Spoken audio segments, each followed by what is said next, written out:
मातृभूमि न्यूज, मातृभूमि की आवाज, मातृभूमि के लिए।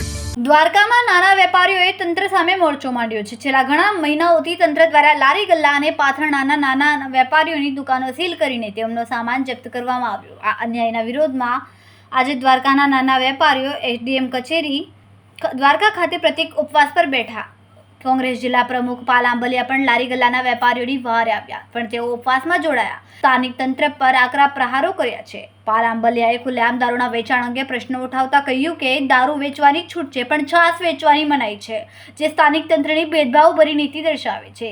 તેમણે ભાજપના નેતાઓની હોટલો સામે કાર્યવાહી ન થવા અંગે પણ સવાલો ઉઠાવ્યા છે। આ ઉપવાસ આંદોલનમાં ઊંટ ચલાવતા માલધારીઓ પણ તેમના ઊંટ લઈને પહોંચ્યા, જે આંદોલનને વધુ વેગ આપી રહ્યું છે। કોંગ્રેસના પાલ આંબલિયા પણ વેપારીઓના સમર્થનમાં જોડાયા છે અને તંત્ર પર ભેદભાવનો આરોપ લગાવ્યો છે, જેમ કે દારૂ વેચવાની છૂટ છે પણ છાશ વેચવાની મનાઈ છે। આ આંદોલનમાં માલધારીઓ પણ ઊંટ સાથે જોડાઈને રોષ વ્યક્ત કરી રહ્યા છે। ફીન ઓછી અમારા રેકડીની પોડાઈ છે, તો કેમ કાર પાર્કિંગ અહીંયા કરવા દઈએ છે? અહીંયા કેમ કોઈ ઇશ્યુ નથી થતું? અહીંયા કેમ કોઈ નથી બોલતું?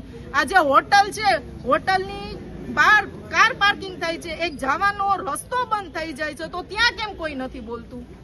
ત્યાંય બોલવું જોઈએ ને।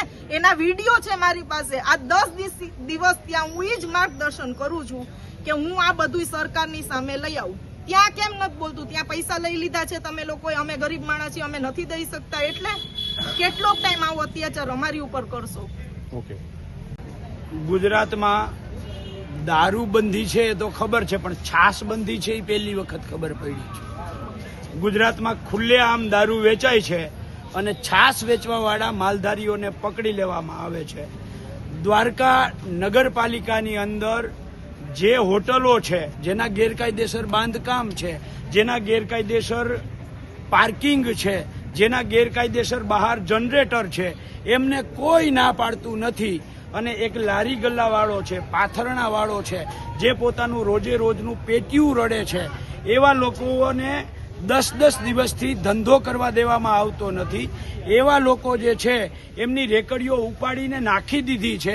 એનો માલ ખાલી કરવાનો પણ સમય આપવામાં ન આવ્યો, એટલે આજે આ લારી ગલ્લા પાથરણાવાળા જે છાશ વેચવાવાળા માલધારીઓ હતા એ તમામ લોકો સાથે મળી અને આજથી પ્રતિક ઉપવાસ સવારના 10-11 વાગ્યાથી સાંજના 4 વાગ્યા સુધીના પ્રાંત કચેરી ઓફિસ સામે પ્રતિક ઉપવાસમાં બેઠા છીએ।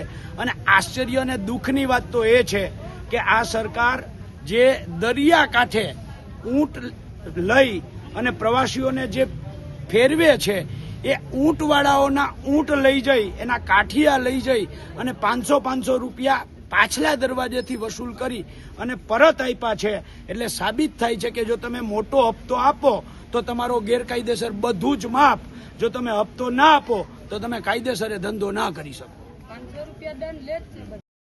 ખૂબ જ ટૂંકા સમયમાં માતૃભૂમિ ન્યૂઝ ઓટીટી પ્લેટફોર્મ અને વેગા સિટીમાં કેબલ નેટવર્ક સાથે જોડાઈ જશે, તો જોતા રહો માતૃભૂમિ ન્યૂઝ।